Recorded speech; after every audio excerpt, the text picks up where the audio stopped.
اعوذ باللہ من الشیطان الرجیم بسم اللہ الرحمن الرحیم الحمدللہ رب العالمین والعاقبۃ للمتقین الصلاۃ والسلام علی رسولہ الکریم۔ السلام علیکم دوستو، ڈاکٹر نصیر کالوں CNP کے پلیٹ فارم سے آپ سے مخاطب ہوں۔ جیسا کہ آپ کو پتہ ہے، تاریخ پاکستان کے اوپر یہ ہماری سلسلہ وار ویلاگس چل رہے ہیں، تو ان میں آج کل جو ٹاپک چلا ہوا ہے وہ ہے افغانستان کی لڑائی۔ افغانستان پر امریکہ کا حملہ کیسے ہوا، کیوں ہوا، کس طرح سے اس کو کاؤنٹر کیا گیا، کس طرح سے اس کو امپلیمنٹ کیا گیا، وہاں پر کیا کچھ ہوتا رہا، اس کے متعلق بات کرتے ہیں اس ویلاگ میں۔ ڈیری کٹر بمباری جو امریکہ نے افغانستان کے اندر شروع کی تھی، ڈیزی کٹر بم بہت بڑے بڑے بم ہوتے ہیں،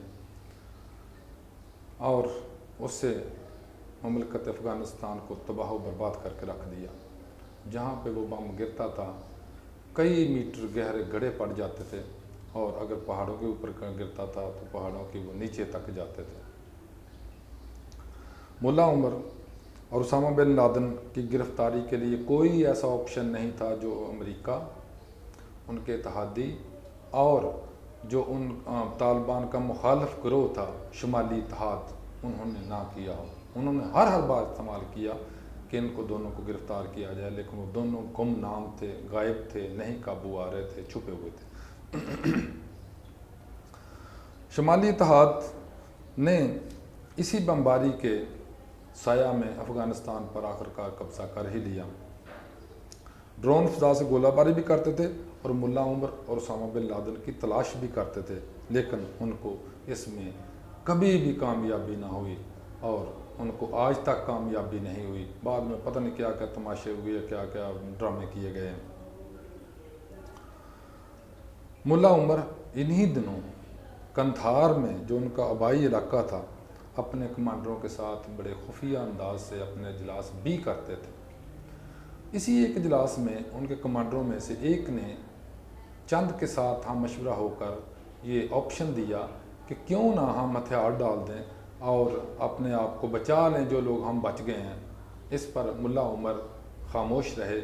انہوں نے مولانا عبید اللہ کو اپنا نائب چیف، یعنی چیف تو خود تھے، نائب چیف مقرر کیا، اور انہوں نے کہا اللہ والے، اب یہ آپ کی کمانڈ کریں گے، جو فیصلے آپ نے کرنے ہیں ان کی سربراہی میں کرنے ہیں۔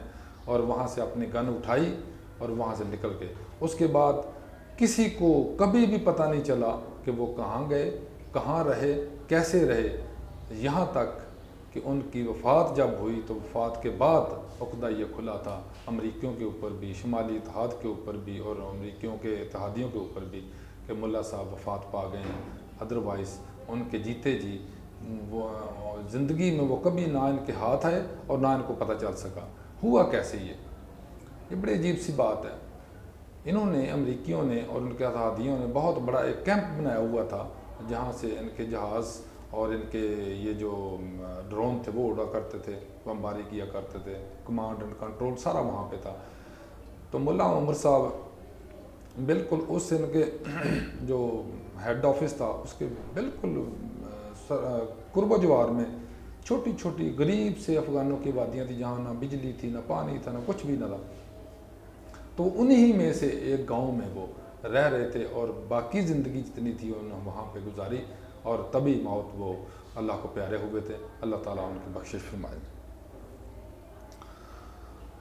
یہ تھی ملا عمر صاحب کے وہ زندگی کے آخری لمحات۔ اب اس سے آگے چلتے ہیں۔ ہالینڈ کی ایک خاتون رپورٹر افغانستان میں کافی عرصہ رہی ہیں۔ انہوں نے وہاں سے تجزیہ اور اخباری رپورٹنگ بھی کی، خبریں بھی ٹی وی کے اوپر نشر ہوتی تھیں ان کی۔ تو انہوں نے ایک رپورٹ اور تجزیہ اپنے ایک کتاب کے اندر لکھا ہے۔ انہوں نے دعویٰ کیا ہے کہ عام طور پہ یہ کہتے تھے اتحادی بھی، یہ شمالی اتحاد والے بھی، امریکہ بھی اور اس کے اتحادی بھی، کہ ملا عمر صاحب اور یہ اسامہ بن لادن صاحب دونوں چلے گئے ہیں پاکستان میں۔ تو اس رپورٹر نے اس کی 100% تردید کی ہے۔ انہوں نے کہا یہ قطعاً غلط بات ہے کہ ملا عمر یا اسامہ بن لادن کبھی اس دوران میں پاکستان میں گئے تھے۔ وہ اپنے ساتھیوں کے ساتھ یا اکیلے ہی وہ افغانستان کے اندر ہی رہے ہیں اور وہاں پہ ہی رہتے رہے ہیں۔ یہاں تک ان کی وفات ہو گئی۔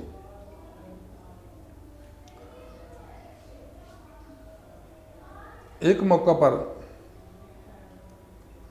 امریکہ کے اندر جو پینٹاگون تھا وہاں پہ صدر بش کی ایک بریفنگ ہوئی، اس میں صدر بش نے جب بتایا کہ پتہ نہیں یہ انٹیلیجنس ہماری کیوں کامیاب نہیں ہوئی اور آج تک نہ ملا عمر کا پتہ چلا ہے اور نہ ہی اسامہ بن لادن کا، تو وہ کیسے غائب ہو گئے، کہاں پہ غائب ہو گئے؟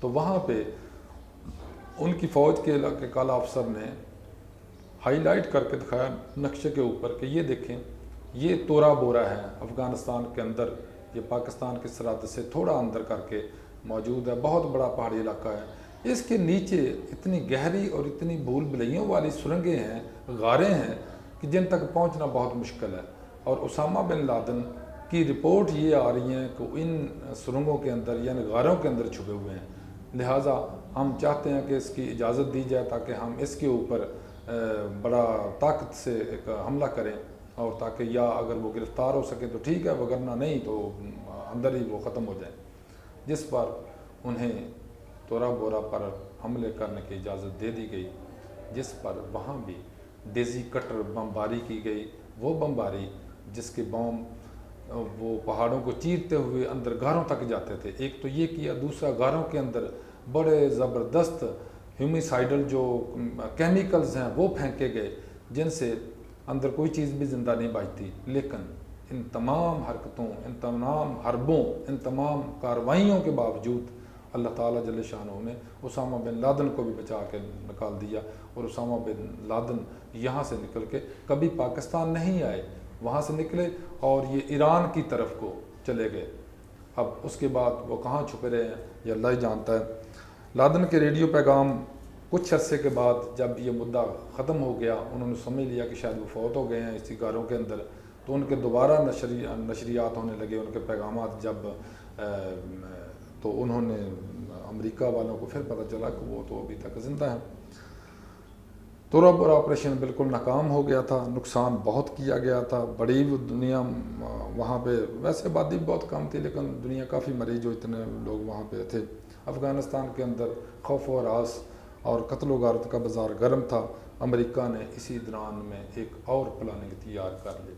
اب ایک افغانستان کا قضیہ ختم نہیں ہوا تھا، وہاں پہ ٹانگیں پھنسی ہوئی تھیں اتحادیوں کی بھی، امریکہ کی بھی، لیکن امریکہ نے عراق پر حملہ کرنے کا ٹھان لی، عراق پر حملہ کرنے کے لیے پروگرام بنانا شروع کر دیے اور اس کے لیے تیاریاں شروع کر دی۔